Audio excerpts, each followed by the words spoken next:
पूर्णमदः पूर्णमिदं पूर्णात् पूर्णमुदच्यते पूर्णस्य पूर्णमादाय पूर्णमेवावशिष्यते। ॐ शान्तिः शान्तिः शान्तिः।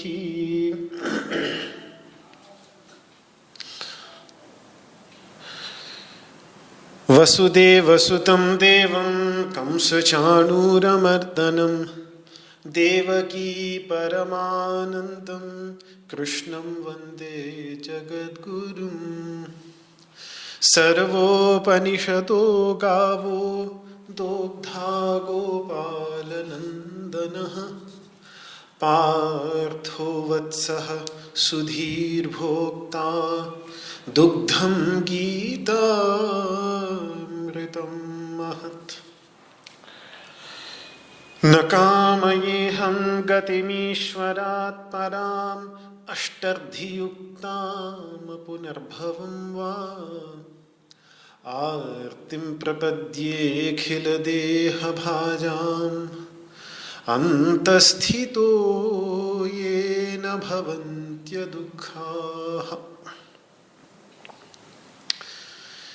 विश्वं दर्पणदृश्यमाननगरी तुल्यं निजान्तर्गतं पश्यन्नात्मनि मायया बहिरिवोध भूतं यथा निद्रया। यः साक्षात् कुरुते प्रबोधसमये स्वात्मानमेवाद्वयम् तस्मै श्री गुरुमूर्तये नमः इदं श्री दक्षिणामूर्तये।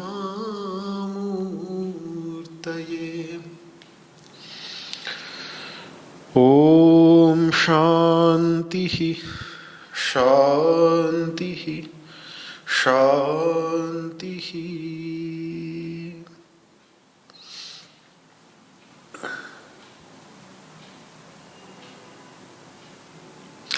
ओम नमो भगवते वासुदेवाय।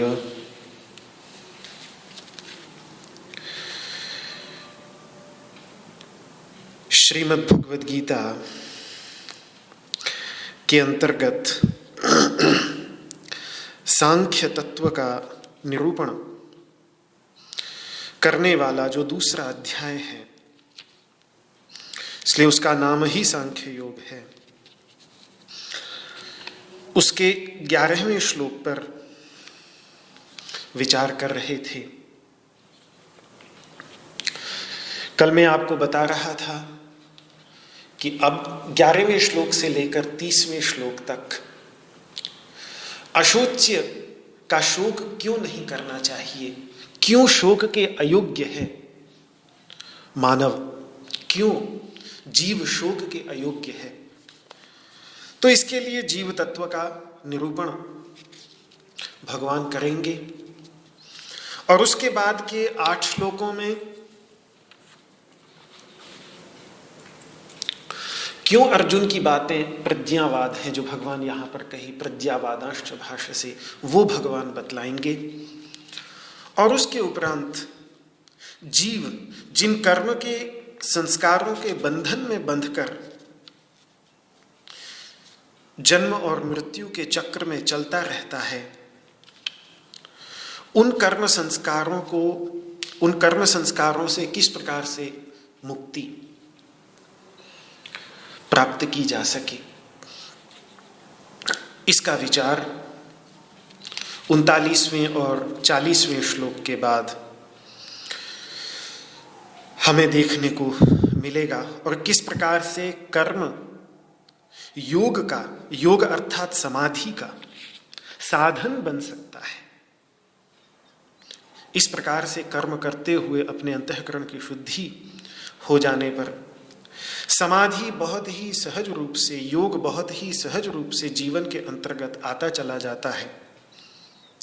ये उस प्रसंग के अंत में 53वें श्लोक में समाधा वचला बुद्धिस्तदा योगम वाप्स्यसि भगवान बताएंगे। तो कर्म से योग की ओर,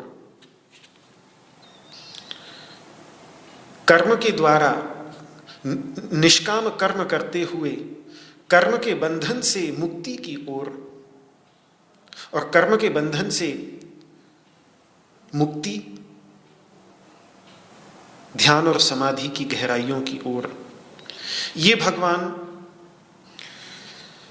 53वें श्लोक तक बतलाएंगे। जिसके बाद फिर अर्जुन का प्रश्न उठेगा कि भगवान, वो महामानव, वो अतिमानव जो इस अवस्था को आपके द्वारा निरूपित की गई, आपके द्वारा निरूपण की गई इस आदर्श अवस्था को प्राप्त कर लेता है, उस व्यक्ति की जीवनचर्या, उठना बैठना बोलना, ये सब कैसा हो जाता है प्रभु, वो मुझे आप बताएं।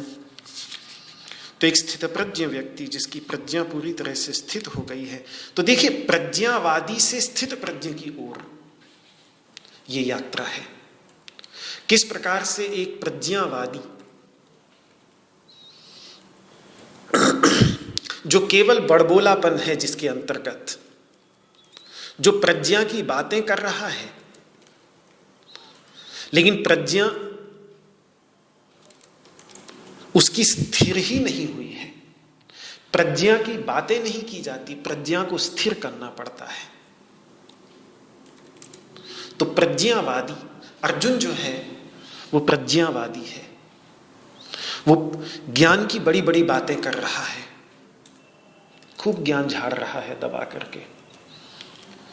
तो वहां से प्रज्ञावादी से एक स्थित प्रज्ञ की ओर, कि किस प्रकार से व्यक्ति स्थित प्रज्ञ, यानी जिसकी प्रज्ञा पूरी तरह से स्थिर हो गई हो, शांत हो गई हो, ऐसे स्थित प्रज्ञ व्यक्ति का निरूपण, जिसको यहां भगवान श्लोक के उत्तरार्ध में पंडित कह रहे हैं। गतासून गतासूश्च नानु शोचंती पंडिता। पंडित का अर्थ होता है बुद्धिमान। आऊंगा इसके भी अर्थ की ओर, पर पंडा का अर्थ ही संस्कृत में बुद्धि होता है। तो जिसकी जो बुद्धि से संपन्न है, और बुद्धि की शक्ति तभी बढ़ती है जितनी बुद्धि में एकाग्रता आती चली जाएगी, जितनी बुद्धि में स्थिरता आती चली जाएगी, उतनी ही इस बुद्धि की शक्ति बढ़ती चली जाती है। जिस प्रकार से सूर्य की किरणें जितनी एकाग्र होंगी उतनी शक्तिशाली होंगी, उसी प्रकार से ये मानव की जो बुद्धि है, ये जितनी स्थिर होती चली जाएगी उतनी इसके अंतर्गत शक्ति का अद्भुत संचार होता चला जाता है। तो फिर जैसे जैसे ये बुद्धि स्थिर होती चली जाती है, वैसे वैसे प्रज्ञा वास्तव में बढ़ती है, और वो प्रज्ञा बढ़ते बढ़ते बढ़ते ऋतंभरा प्रज्ञा बन जाती है। ऋतंभरा प्रज्ञा अर्थात परम सत्य को, ऋत का अर्थ ही होता है परम सत्य, उस परम सत्य को अपने अंतर्गत धारण करने योग्य वो प्रज्ञा बन जाती है, वो स्थित प्रज्ञ की प्रज्ञा होती है।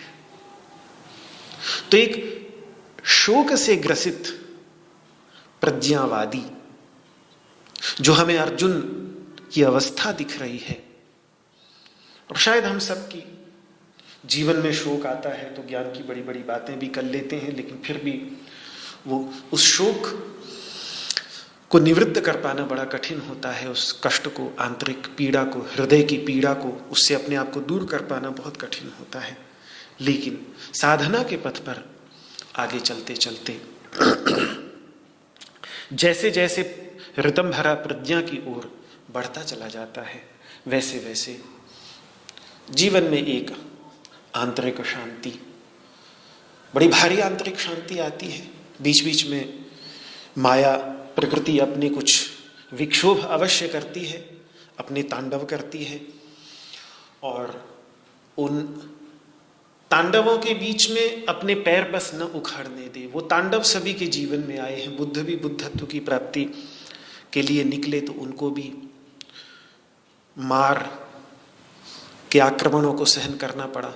उन्होंने मार कह दिया, हम लोग माया कह देते हैं, और वो कहीं बाहर नहीं, वो हमारे अंतर्गत ही होती है, हमारे मन के अंतर्गत ही होती है।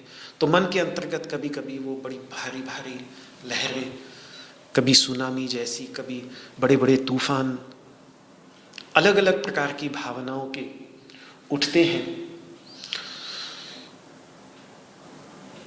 और चूंकि वो सहस्राब्दियों की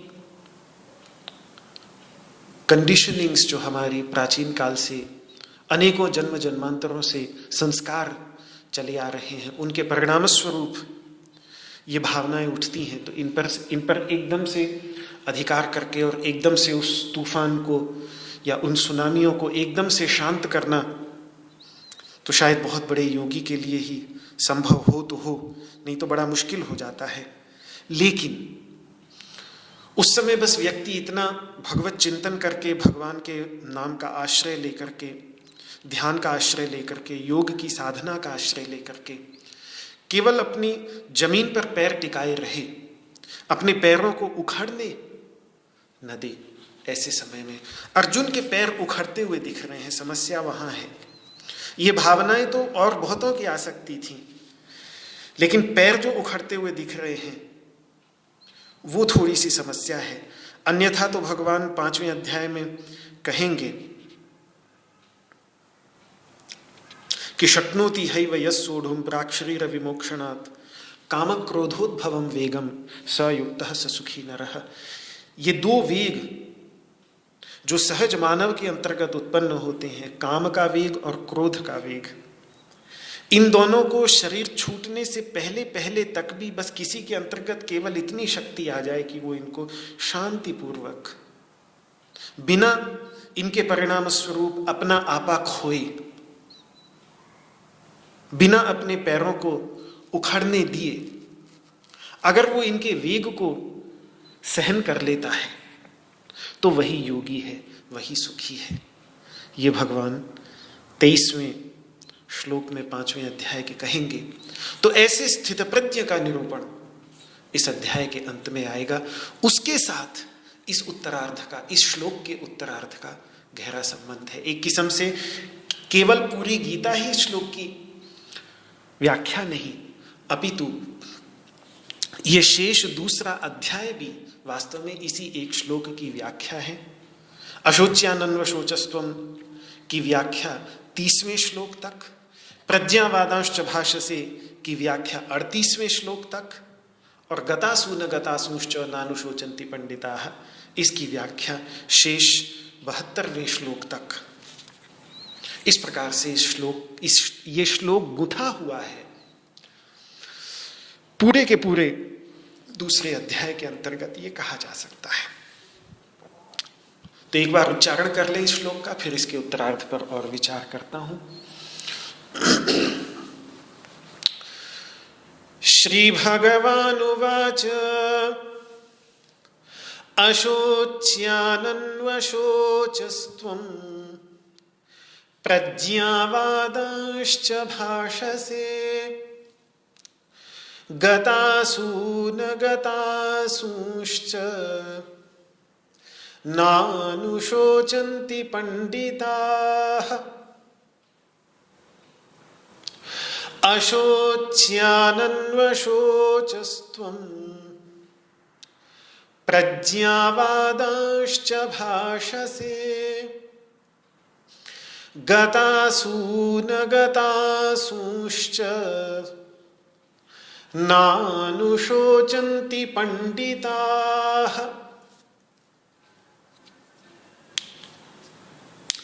अशोच्यानन्वशोचस्त्वं प्रज्ञावादांश्च भाषसे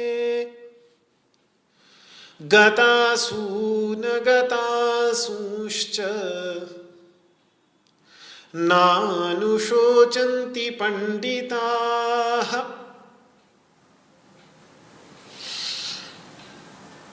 जो शोक के अयोग्य हैं उनके लिए तुमने शोक किया और बातें ऐसी बोलते हो जैसे बड़े प्रज्ञावान हो। अरे बुद्धिमान लोग, न उनके लिए जिनके प्राण जा चुके हैं और न उनके लिए जिनके प्राण अभी नहीं गए हैं शोक नहीं करते अर्जुन।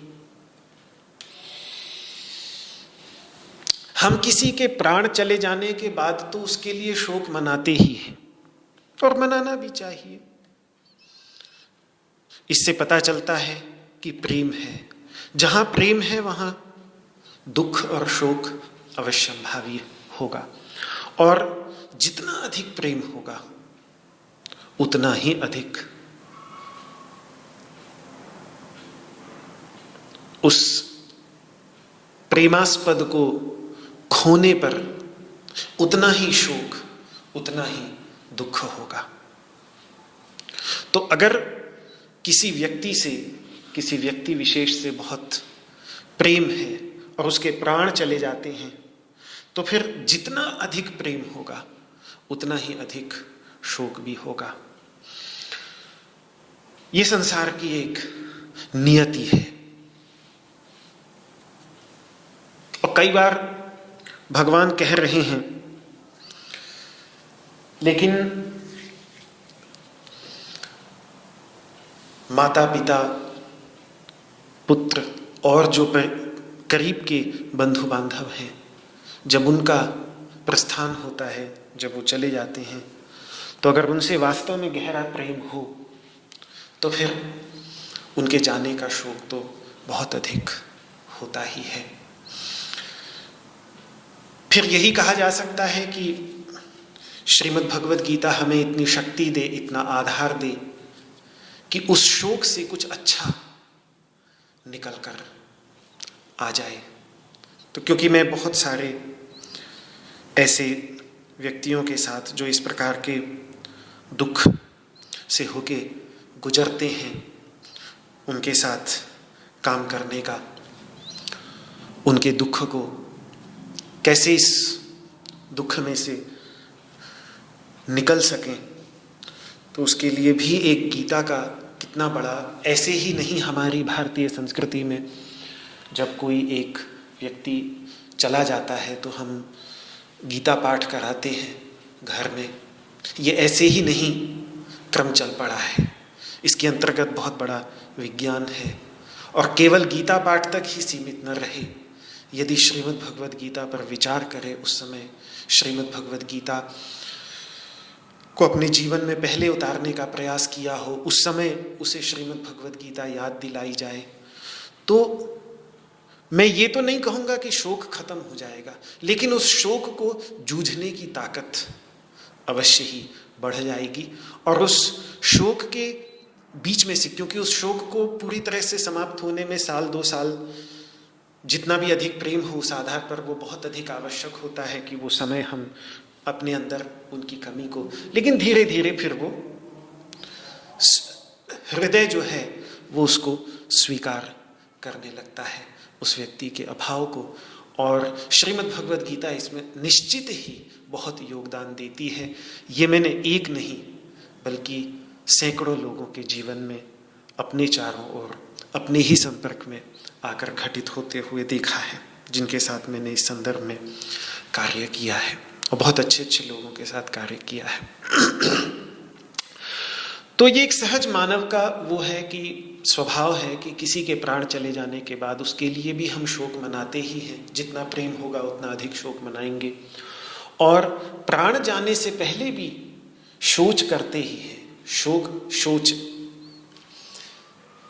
ये हिंदी का जो सोचना है वो इसी से ही बना है। संस्कृत के शोचन, शोचना, ये अनुशोचंती से ही बना है, जिससे शोक शब्द भी बना है। शोक और सोचना, ये हिंदी का सोचना शब्द बहुत जुड़ा हुआ है शोक शब्द के साथ, क्योंकि शोक की क्रिया संस्कृत में शोचन और शोचना बनेगी, उसी का ही अपभ्रंश है सोचना।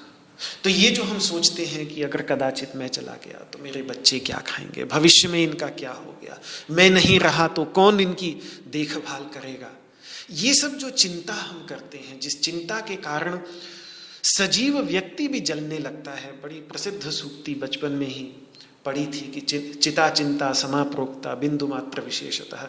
चिता और चिंता ये दोनों एक ही हैं, केवल एक बिंदु का फर्क है। सजीवम दहते चिंता, निर्जीवम दहते चिता। चिता तो केवल मृत व्यक्ति को जलाती है, लेकिन चिंता जो है वो सजीव व्यक्ति को भी जलाती है अंदर ही अंदर। तो ये जो चिंता हम करते हैं सजीव, और ये भी जितना अधिक प्रेम होगा उतनी अधिक चिंता होगी। जैसे मृत्यु के उपरांत जितना अधिक प्रेम होगा उतना अधिक शोक होगा, इसी प्रकार से जीते जी भी जितना अधिक प्रेम होगा उतना अधिक शोक होगा, उतनी अधिक चिंता होगी, छोटी छोटी बात की चिंता होगी। तो एक ये प्रेम का ही सांसारिक रूप से मैं कहूं तो सांसारिक रूप से एक प्रेम का ही दूसरा पहलू है। भगवान यहाँ पर यही कह रहे हैं कि जो समझदार होते हैं, जिन्होंने इस सब पर गहराई से चिंतन किया होता है, चिंता के स्थान पर जिन्होंने चिंतन किया होता है, वो चिंतन करने वाले के लिए वो न ऐसों के लिए शोक करते हैं जिनके प्राण जा चुके हैं, और न ऐसों के लिए शोक करते हैं जिनके प्राण अभी हैं।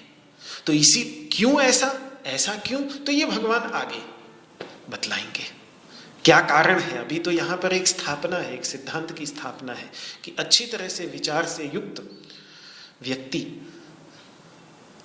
पंडित जो होगा, और पंडित केवल शास्त्रज्ञ नहीं बल्कि वास्तव में पंडित जो शब्द है, पंडा का अर्थ होता है बुद्धि। जैसा मैंने बतलाया, मेदिनी कोश इत्यादि जो कोश ग्रंथ हैं वहां पर पंडा शब्द का अर्थ बुद्धि किया है। और पंडा से जो युक्त हो, यानी बुद्धि से जो युक्त हो, बुद्धि से युक्त को बुद्धिमान कहते हैं, पंडा से युक्त को पंडित कहते हैं। अध्यात्म में जिस किसी बुद्धि से संपन्न व्यक्ति को पंडित नहीं माना जाता, बुद्धिमान नहीं माना जाता, अपितु ऐसी बुद्धि जो आत्म विषयिणी बुद्धि है, जो आत्म तत्व को समझ चुकी है, जो आत्म तत्व के साक्षात्कार से संपन्न बुद्धि है, जो अपने आप को अविद्या और अविद्या के कारणभूत अस्मिता, राग, द्वेष, अभिनिवेश आदि जो और क्लेश के कारण हैं, इन क्लेश के कारणों से जो अपने को मुक्त कर चुकी है, ऐसी बुद्धि। क्योंकि बंधन भी बुद्धि, आत्म तत्व का तो कोई बंधन है नहीं, बुद्धि ही बंधती है और बुद्धि ही मुक्त होती है। बंधन भी बुद्धि का ही है और मुक्ति भी बुद्धि की ही है। तो आत्म तत्व के साक्षात्कार से संपन्न हो जाने के कारण, और वो आत्म तत्व का साक्षात्कार होता बुद्धि से ही है। इसीलिए उपनिषद के मंत्र कह देते हैं कि दृश्यते त्वग्र्यया बुद्ध्या सूक्ष्मया सूक्ष्मदर्शिभिः। जिन्होंने अपनी बुद्धि को एकाग्र कर लिया है, सूक्ष्म कर लिया है, पहले एकाग्र बिल्कुल एक आलंबन पर अपनी बुद्धि को स्थिर कर सके, ऐसा योग का अभ्यास जिसने कर लिया, एकाग्र हो गई जिसकी बुद्धि,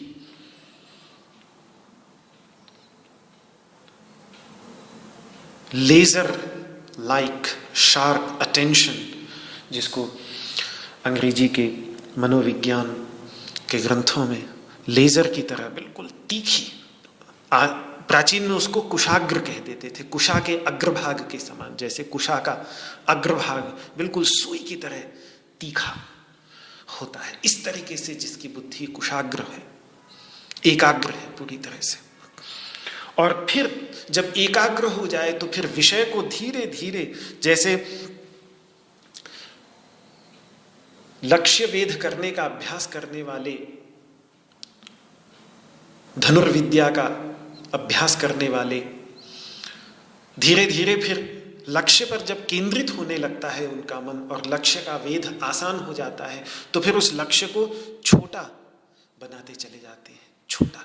तो इसी तरीके से फिर जैसे जैसे वो बुद्धि का जो आलंबन है वो धीरे धीरे सूक्ष्म होता चला जाता है, तब व्यक्ति की बुद्धि एकाग्र और सूक्ष्म होती है। और ऐसी एकाग्र और सूक्ष्म सुसंस्कृत बुद्धि से, योग के अभ्यास के द्वारा जो सुसंस्कृत बुद्धि है, वास्तव में योग का सारा अभ्यास, जो भी 8 अंग हैं, अष्टांग योग, यम नियम आसन प्राणायाम प्रत्याहार धारणा ध्यान और समाधि, ये 8 के 8 अंग जो हैं वो बुद्धि के ही परिमार्जन के लिए है। शरीर के आसन भी हम कर रहे हैं, तो जो शरीर के आसनों की गहराइयों से परिचित हैं वो वास्तव में शरीर को एक उपकरण बनाकर, आसनों के माध्यम से शरीर को एक उपकरण बनाकर बुद्धि के ही परिमार्जन का काम करते हैं। बुद्धि को ही, और जो हमारे पास ये अद्भुत एक उपकरण है मानवीय बुद्धि, उसको और परिमार्जित करने का, उसको और निर्दोष समस्त दोषों से युक्त करने का। प्राणायाम का भी अभ्यास ऐसा ही है, ध्यान का भी अभ्यास ऐसा ही है। तो फिर ऐसी बुद्धि आत्म तत्व के साक्षात्कार से संपन्न होती है। और अध्यात्म के शास्त्रों में पंडा शब्द ऐसी आत्म विषयक बुद्धि को कहा जाता है, और ऐसी बुद्धि से संपन्न व्यक्ति को ही बुद्धिमान, अध्यात्म के ग्रंथों में पंडित कह देते हैं। तो जब पंडित शब्द का प्रयोग अध्यात्म के ग्रंथों में कहीं हो, चाहे उपनिषदों, बहुत प्राचीन शब्द है, उपनिषदों के अंतर्गत पांडित्यम, निर्विद्य, पांडित्य शब्द। आजकल तो थोड़ा सा पांडित्य शब्द कि बड़ा अपना पांडित्य दिखा रहा है। शास्त्र की विद्वत्ता, शास्त्रों के पढ़ने पढ़ाने की सामर्थ्य के साथ, और कई बार वो जो एक सूखा पांडित्य होता है जिसमें शास्त्र पढ़ने पढ़ाने की बड़ी योग्यता होती है लेकिन जीवन से जुड़ाव कम दिखता है, उनको हम पंडित कह देते हैं और उनकी स्थिति को हम पांडित्य कहते हैं। लेकिन अगर हम अध्यात्म के ग्रंथों में देखें तो वास्तव में पंडित शब्द का अर्थ बिल्कुल उल्टा है। और ये बहुत सुंदर तरीके से धर्मराज युधिष्ठिर यक्ष प्रश्न भी एक बहुत ही देखने, आजकल यक्ष प्रश्न का प्रचार कम हो गया है, मैं सुनता नहीं, यक्ष प्रश्न पर लोग प्रवचन नहीं करते, लेकिन कैलाश आश्रम इत्यादि के प्राचीन पुस्तकालयों में यक्ष प्रश्न की इतनी प्रतियां दिखी तो उससे लगता था कि प्राचीन समय में यक्ष प्रश्न में बड़ी रुचि होती थी। केवल उस यक्ष प्रश्न को ही, जैसे महाभारत में से गीता निकालकर अलग छपवाना, इसी तरीके से यक्ष प्रश्न को भी छपवाना। यक्ष के साथ जो धर्मराज युधिष्ठिर का संवाद हुआ है वनवास के दौरान, तो वहां पर यक्ष ने बहुत सारे प्रश्न पूछे हैं जिनके उत्तर धर्मराज युधिष्ठिर ने बहुत सुंदर दिए हैं। तो जब उसने पंडित के संदर्भ में प्रश्न पूछा है कि पंडित किसे कहना चाहिए, तो वहां पर बहुत स्पष्ट धर्मराज युधिष्ठिर कहते हैं कि समाज में कभी कभी शास्त्रों को पढ़ने पढ़ाने वाले पंडित समझे जाते हैं, केवल जो शास्त्रों को पढ़े पढ़ाएं, शास्त्र चिंतन करें, लेकिन मैं मानता हूं कि वो सारे के सारे, उनके शब्द हैं, क्षमा करना मेरे शब्द नहीं है, वो सारे के सारे वास्तव में मूर्ख हैं, व्यसनी हैं, उनको केवल व्यसन पड़ा हुआ है बस। वास्तविक पंडित वो है जिसने क्रिया में उतार लिया है, जिसने अर्थात अपने जीवन में उतार लिया है, अपने कर्मों में उतार लिया है, वाणी में नहीं बल्कि अपने कर्मों में, और वहीं व्यक्ति खिल जाता है, वहीं बहुत कठिनाई होती है। पढ़ा देना, समझा देना, वो तो बहुत सरल है, बहुत सरल है। जीवन के अंतर्गत उसको ज्यों का त्यों उतार लेना, वहां अच्छे अच्छे खेल जाते हैं। लेकिन पंडित वही है जो शास्त्रों के उपदेशों को अपने कर्मों में, अपने जीवन के अंतर्गत, अपने आचरण में, अपने विचारों में, अपने व्यक्तिगत जीवन के अंतर्गत उतार लाया है। ये बात वहां धर्मराज युधिष्ठिर समझाते हैं कि पठकाः पाठकाश्चैव ये चान्ये शास्त्र चिंतकाः सर्वे व्यसनिनो मूर्खाः। वो कह रहे हैं पढ़ने वाले, पढ़ाने वाले और भी जो शास्त्रों का चिंतन करने वाले हैं, मेरी दृष्टि में तो धर्मराज युधिष्ठिर कह रहे हैं सबको सिर्फ केवल एक विद्या का व्यसन पड़ गया है, और पारमार्थिक दृष्टि से देखा जाए तो वो अपने व्यक्तिगत जीवन में वही मूर्खताएं करते हुए दिखते हैं जो सबके अंतर्गत दिखती है। लेकिन यह क्रियावान जो क्रिया में उतार लेता है, जिसका वो अध्ययन अध्यापन वेदादि ग्रंथों को जिसने अपने जीवन के अंतर्गत उतार लिया है। भगवान श्री कृष्ण योगेश्वर इसीलिए हैं, समय आया तो उन्होंने गीता पढ़ाई, पूरे की पूरी गीता सिखाई है। लेकिन वैसे कोई भगवान श्री कृष्ण जीवन भर तो बहुत कुछ करते थे, पर उनके जीवन के प्रत्येक पहलू में वो गीता के उपदेश, वो सब। भगवान राम ने तो कोई उपदेश दिया ही नहीं, छोटी सी राम गीता है गोस्वामी तुलसीदास जी की, बाकी तो भगवान राम के मुख से तो शब्द ही बहुत कम निकलते थे। लेकिन उनको हम मर्यादा पुरुषोत्तम कहते हैं, उनको उनके सामने सहस्राब्दियों से नमन करते चले आए हैं। क्यों? क्योंकि उनका जीवन ही उपदेश है, उनका प्रत्येक आचरण उपदेश है। वो एक पैर भी उठाकर एक कदम भी चल रहे हैं तो उसमें भी वेद के उपदेश निकलते चले आ रहे हैं। माता को प्रणाम कर रहे हैं तो वहाँ भी एक आदर्श है, पिता को प्रणाम कर रहे हैं वहाँ भी एक आदर्श है, कुछ भी कर रहे हैं तो वहाँ भी एक आदर्श है। प्रेम तब उनको हुआ है माँ सीता को देख करके, तो वहाँ पर भी एक अद्भुत आदर्श है। प्रत्येक बिंदु में शिष्य भी बने योग वासिष्ठ के, तो वहाँ भी अद्भुत आदर्श है।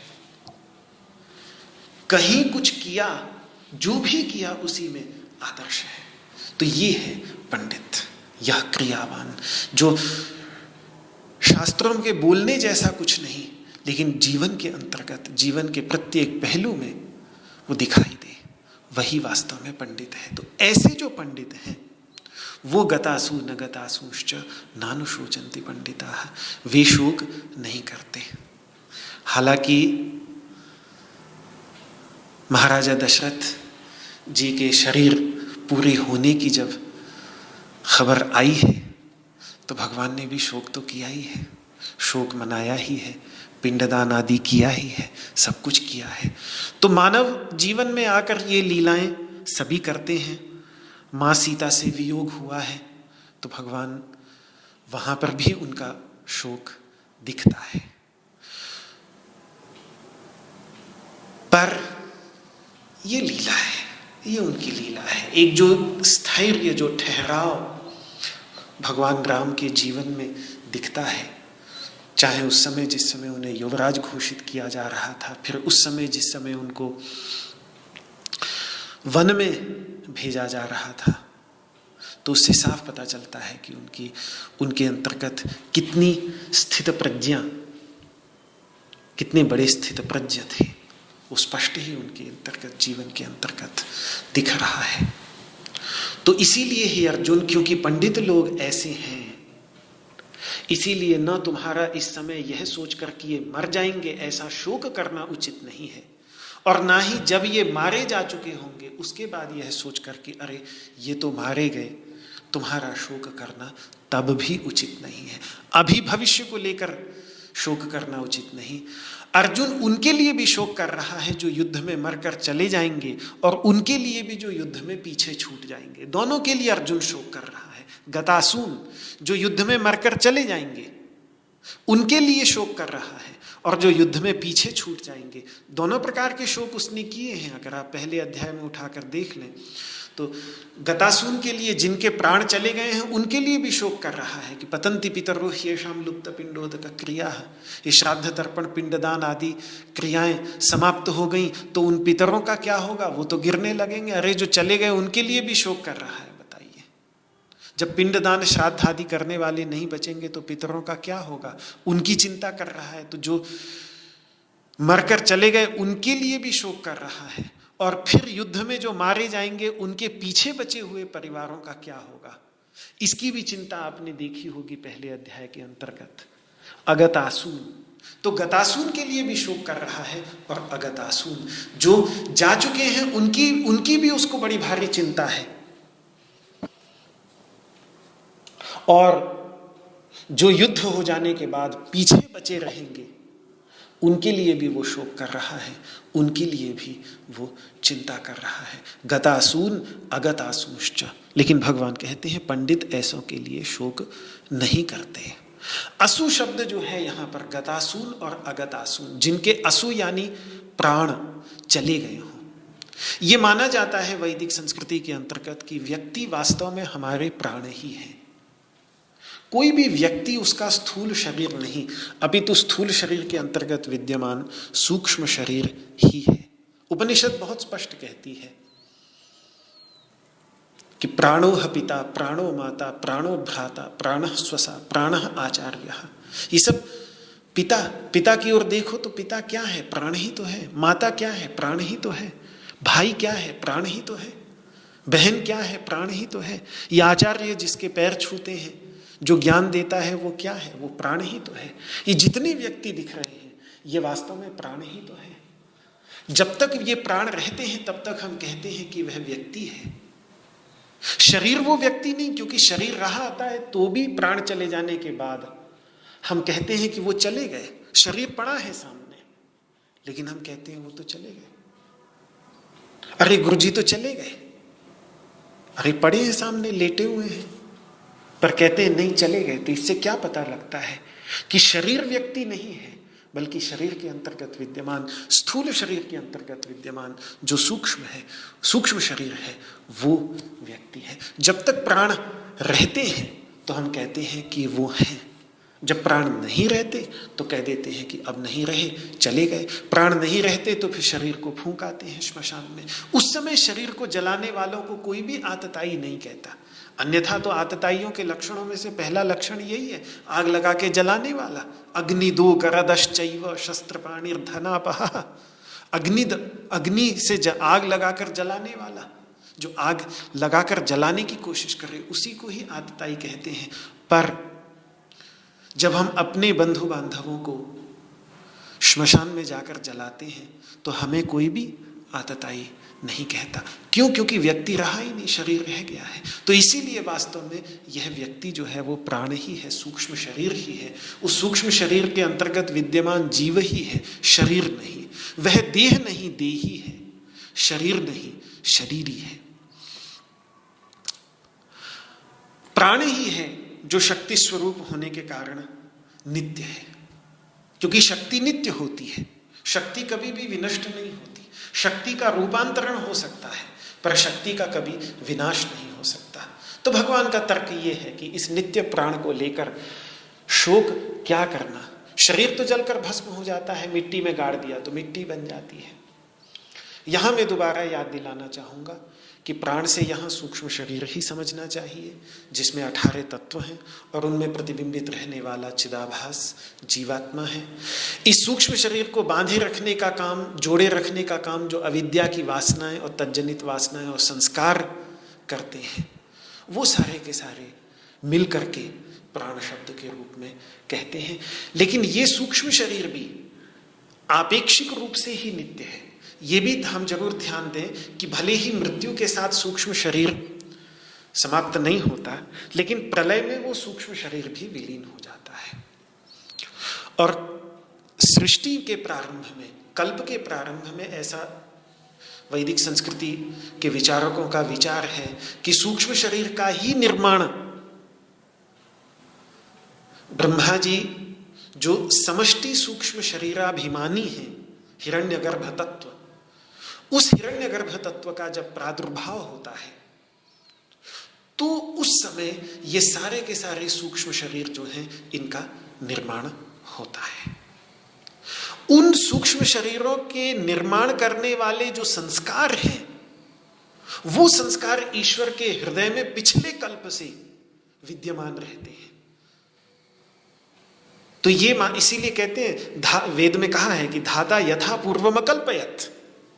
धाता जब विधाता यानी हिरण्यगर्भ तत्व, सृजक तत्व, ब्रह्मा तत्व जब जीवों की सृष्टि करता है, सूक्ष्म शरीरों की सृष्टि करता है, तो जैसे पिछले कल्प के अंत में स्थिति होती है वैसे ही वहीं से वो पुनः इसकी सृष्टि करते हैं। तो मतलब दुर्गाचार्य ने निरुक्त की व्याख्या में इस चीज को बहुत सुंदर ढंग से स्पष्ट किया है कि प्रलय काल में जब सूक्ष्म शरीर भी विलीन हो जाता है तो भी उस सूक्ष्म शरीर को जोड़े रखने वाली जो वासनाएं हैं, जो संस्कार हैं, वो ईश्वर के हृदय में विद्यमान प्रलय दशा में भी रही आती है। और पूरे प्रलय काल के अंतर्गत वो ईश्वर के हृदय में वो संस्कार, वो वासनाएं प्रसुप्त अवस्था में विद्यमान रहती हैं, जिनके आधार पर फिर वो नई सृष्टि का सृजन करने पर फिर नूतन सूक्ष्म शरीर का सृजन करते हैं। जो सूक्ष्म शरीर फिर पूरे कल्प में रहाता है और अलग अलग स्थूल शरीरों को प्राप्त करता रहता है। पुनः फिर कल्प के अंत में महाप्रलय में फिर वो सूक्ष्म शरीर विलीन हो जाता है, लेकिन अपने संस्कार जो हैं वो ईश्वर के हृदय में छोड़ जाता है, जो फिर अगले कल्प में फिर वहीं से वो प्रवाह चलता रहता है। इसीलिए हम कहते हैं कि हमारे ये जन्म जन्मांतरों का प्रवाह जो है वो अनादिकाल से चला आ रहा है। इसका कोई प्रारंभ नहीं दिखता, ये अनादिकाल से चला आ रहा है और अनंत काल तक चलता रहेगा, जब तक कि ये संस्कार और वासनाओं को पूरी तरह से जलाकर भस्म न कर दिया जाए, जो केवल ज्ञान की अग्नि से ही हो सकता है। अन्यथा मृत्यु के अंत में शारीरिक मृत्यु के अंत में केवल स्थूल शरीर समाप्त होता है और प्रलय दशा में सूक्ष्म शरीर भी समाप्त हो जाता है, लेकिन वो वासनाएं, वो संस्कार तब भी रहे आते हैं। तो परिणाम ये होता है कि फिर अगले कल्प में नए सूक्ष्म शरीर के साथ फिर वो प्रवाह चल पड़ता है और इस तरीके से अनादिकाल से लेकर अनंत काल तक ये जन्म मरण का चक्र कभी न रुकने वाला, जिसको प्रवाह रूप से नित्य संसार का चक्र कहते हैं, संसार की नदी जो प्रवाह रूप से नित्य है, वो ये नित्य नदी बहती रहती है। तो ये बहुत इस तरीके का ही विचार हमें वैदिक ग्रंथों के अंतर्गत देखने में आता है कि प्रलय काल में भी सूक्ष्म शरीर भी विलीन हो जाता है, लेकिन वासनाएं और संस्कार मात्र तब भी शेष रह जाते हैं, जो पुनः हिरण्यगर्भ तत्व के हृदय में विद्यमान रहते हैं और अगले कल्प में पुनः तदनुसार एक नए सूक्ष्म शरीर को जन्म देते हैं। तो इस प्रकार सूक्ष्म शरीर भी उत्पत्ति विनाशशील होते हुए भी प्रवाह रूप से ये जन्म मृत्यु का चक्र अनादिकाल से, हालांकि सूक्ष्म शरीर अनादिकाल से नहीं है और स्थूल शरीर तो खैर है ही नहीं, लेकिन फिर भी ये जन्म मरण का चक्र अनादिकाल से चला आ रहा है, जबकि सूक्ष्म शरीर भी वास्तव में पूर्ण रूप से नित्य नहीं है। तो ये बात थोड़ा सा एक प्राण के संदर्भ में चूंकि विचार चल रहा था और उपाधि यही बनती है जीव की, सूक्ष्म शरीर ही चूंकि जीव की उपाधि बनता है, इसीलिए इस पर एक विचार आपके सामने प्रस्तुत करना था। अब अगले श्लोक की ओर हम चलें तो इसी प्राण और सूक्ष्म शरीर, जिसको मैं सूक्ष्म शरीर कह रहा हूं, और उसके अंतर्गत विद्यमान जो जीवात्मा है, उस जीवात्मा की नित्यता को लेकर भगवान आगे का श्लोक कह रहे हैं। क्योंकि तुम्हारे समस्त बंधु बांधव वास्तव में प्राण स्वरूप ही है और वह प्राण कम से कम कल्प की परिसमाप्ति तक रहने, कल्पांत तक रहने के कारण नित्य ही है। शरीर के विनष्ट होने के साथ स्पष्ट ही विनष्ट नहीं होता, केवल महाप्रलय में ही जाकर विनष्ट होता है। इसलिए भी अर्जुन, इनके लिए इस समय तुम्हारा शोक करना उचित नहीं। जब प्राण कहता हूं, जिसका भाव सूक्ष्म शरीर है, तो उसमें विद्यमान जीवात्मा तो आ ही जाता है, जिसे गीता में क्षेत्रज्ञ भी कहते हैं। इसीलिए जब कोई कहता है कि उसकी आत्मा निकल गई या उसकी आत्मा चली गई, तो उसका भाव उसी सूक्ष्म शरीर से ही होता है, क्योंकि उपनिषद प्रतिपादित जो सर्वव्यापक चैतन्य सत्ता है वो कहीं आ जा नहीं सकती, वो तो सर्वव्यापक है। आना जाना जो होता है, उस समय जब हम कहते हैं आत्मा निकल गई, वो बहुत महान आत्मा थी, चली गई, तो वो जाने वाली आत्मा जो है वो सूक्ष्म शरीर और उस सूक्ष्म शरीर के अंतर्गत विद्यमान प्रतिबिंब रूप जीवात्मा ही है। वो उपनिषद जिस आत्मा की बात करते हैं, वो आत्मा कहीं आती जाती नहीं। यहां इस प्रसंग में, जैसा मैंने पहले ही बतलाया था आपको, इस सारे प्रसंग में जीवात्मा का ही निरूपण है, आत्मा का निरूपण नहीं। आत्मा का निरूपण तो शेष गीता में होगा, अभी तो जीवात्मा का ही निरूपण है। अगले श्लोक के अंतर्गत भगवान उसको समझाते हुए यही कह रहे हैं कि तुम क्या सोचते हो कि हम सब पहले नहीं थे या आगे नहीं रहेंगे? अरे हम सब पहले भी थे, आगे भी रहेंगे, तो शोक किस बात का अर्जुन? 12वां श्लोक दूसरे अध्याय का उच्चारण कर लें।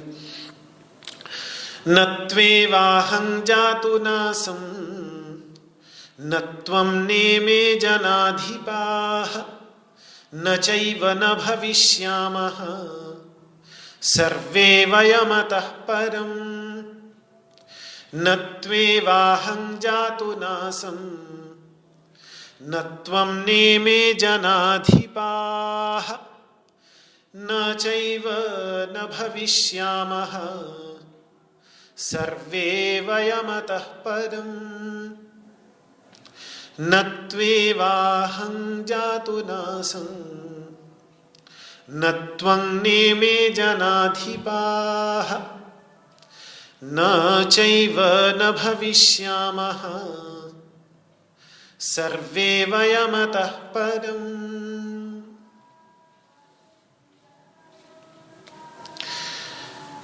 मैं कदाचित नहीं था अर्जुन, ऐसा कभी नहीं हुआ।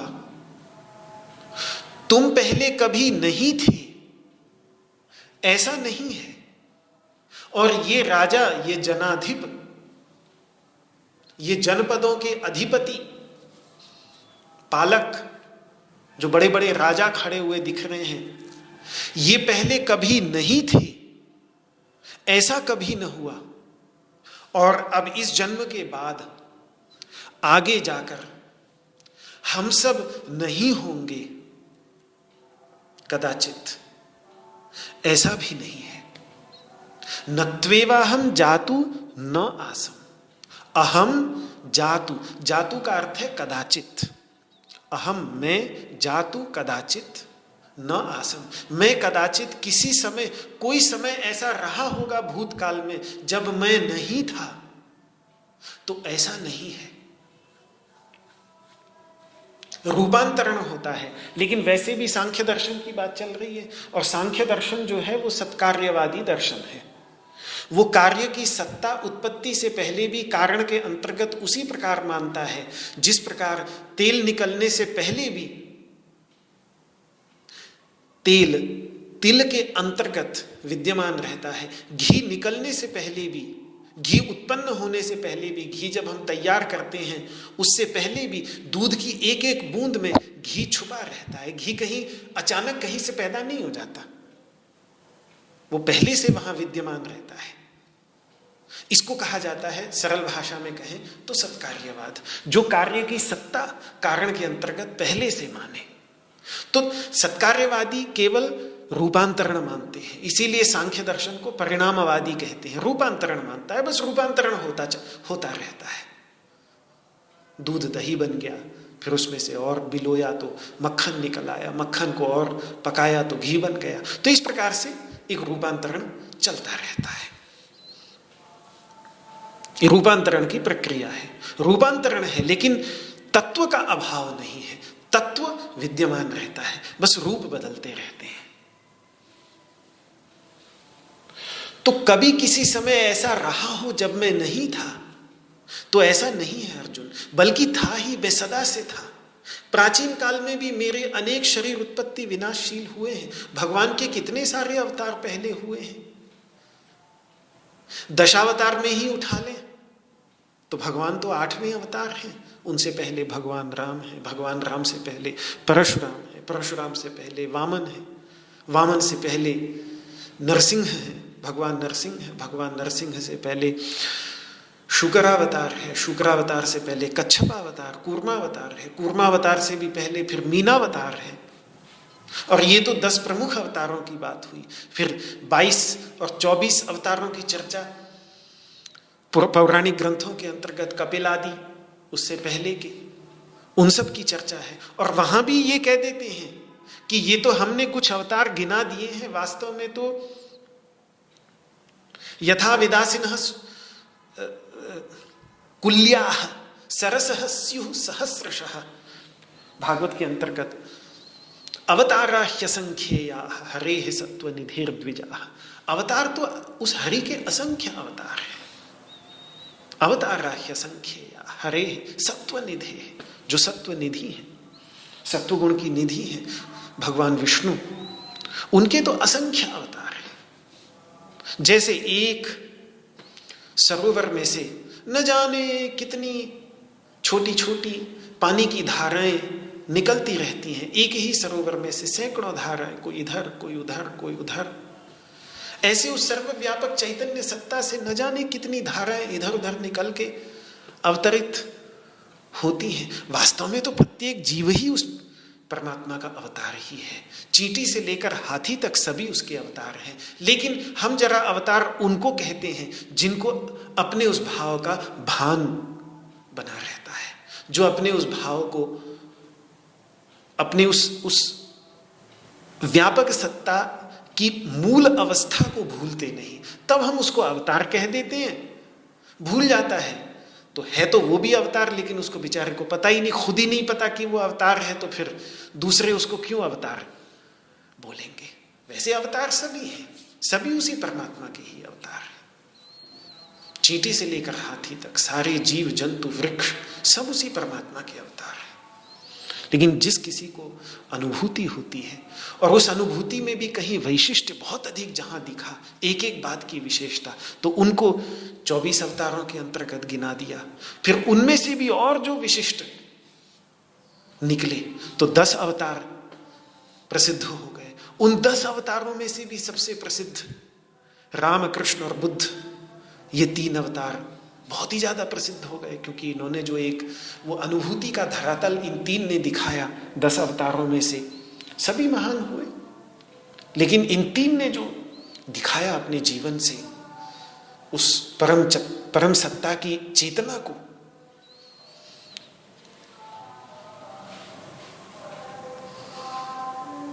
वो अद्भुत था। तो इसीलिए इन 3 को हम एक बहुत महान, बहुत ऊंचा स्थान राम, कृष्ण और बुद्ध को देते हैं, तथागत को। लेकिन कितने सारे अवतार भगवान के हुए हैं पहले भी। खुद बुद्ध भी अपने से पहले न जाने कितने बुद्धों की चर्चा करते हैं। बुद्ध कभी नहीं कहते कि मैं पहला बुद्ध हूं, अपने से पहले कितने सारे बुद्ध हो गए, उनकी चर्चा करते हैं। तो भगवान स्वयं अपने विषय में भी इस बात को कह रहे हैं कि पहले कदाचित मैं नहीं था। और स्वयं बुद्ध ने भी, बौद्ध ग्रंथों में मैंने देखा है कि अपनी जातक कथाओं के अंतर्गत वासुदेव कृष्ण के रूप में अपने अवतार की चर्चा स्वयं बुद्ध जातक कथाओं के अंतर्गत करते हैं। राम की चर्चा बुद्ध ने अपनी जातक कथाओं के अंतर्गत की है। तो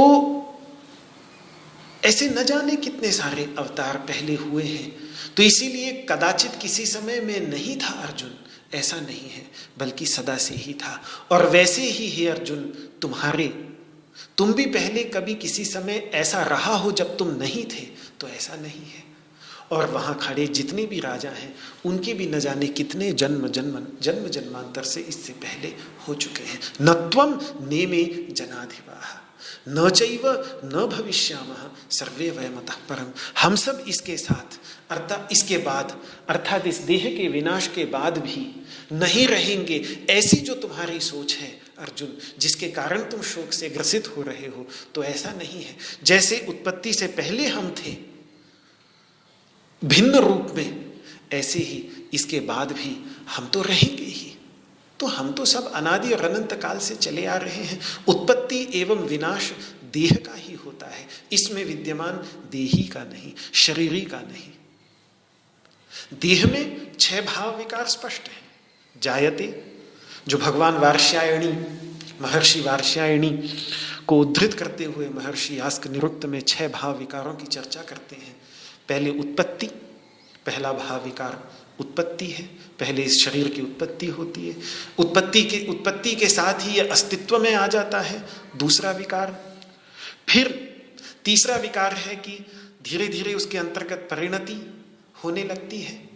जैसे जैसे परिणति होने लगती है, लगातार बदलाव चल रहा है। बालक पैदा होता है तो 2-3 दिनों में ही बदलाव आने लगते हैं उसके अंतर्गत साफ, और वर्धते, फिर बढ़ता चला जाता है ना। 20-30 साल की उम्र तक होते होते बढ़ता ही रहता है।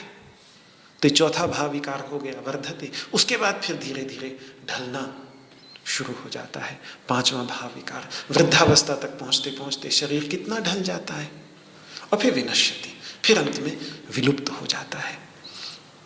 तो देह के अंतर्गत ये 6 भाव विकार हैं, पर सूक्ष्म शरीर के अंतर्गत विद्यमान जो जीवात्म तत्व है, जो जीव तत्व है, जो देही है, जिस देही की चर्चा यहाँ भगवान कर रहे हैं, उस देही में ये नहीं होते। देही उत्पत्ति के साथ अस्तित्व में आया हो ऐसा नहीं, वो उत्पन्न होने से पहले भी माँ के पेट में था, माँ के पेट में 9 महीने से था, और उसके पहले भी शुक्र और शोणित के संयोग से पहले भी वो जीवात्मा इस ब्रह्मांड के अंतर्गत यात्रा कर रही थी अपने पिछले जन्म के बाद। और ऐसे कल्प के प्रारंभ से वो यात्रा करती चली आ रही है, और कल्प की परिसमाप्ति तक यात्रा करती रहेगी वो जीवात्मा।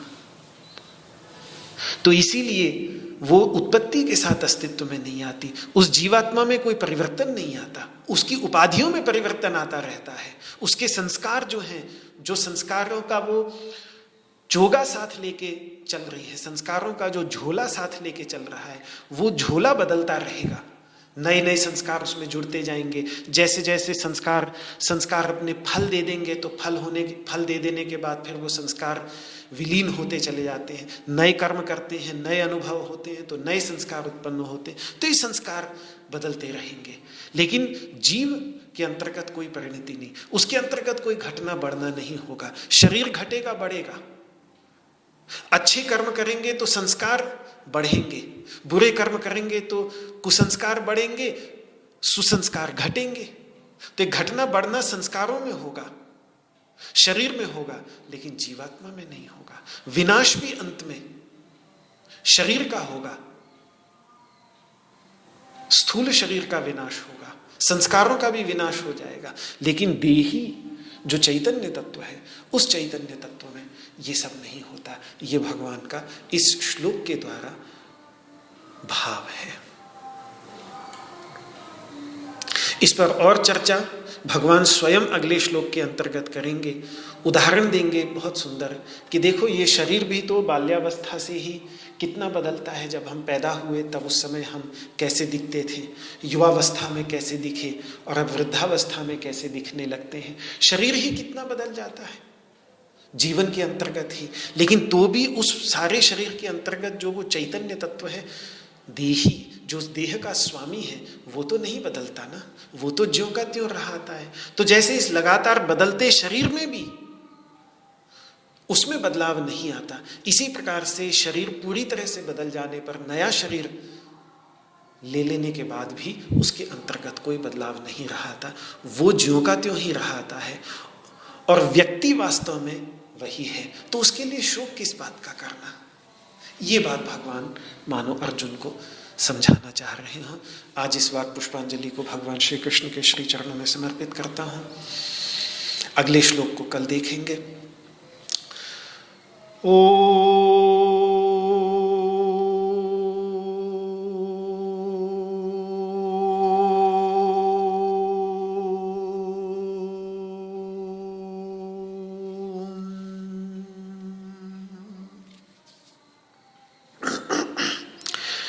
सर्वे भवन्तु सुखिनः, सर्वे सन्तु निरामयाः, सर्वे भद्राणि पश्यन्तु, मा कश्चित् दुःखभाग् भवेत्। ओम शान्तिः शान्तिः शान्तिः।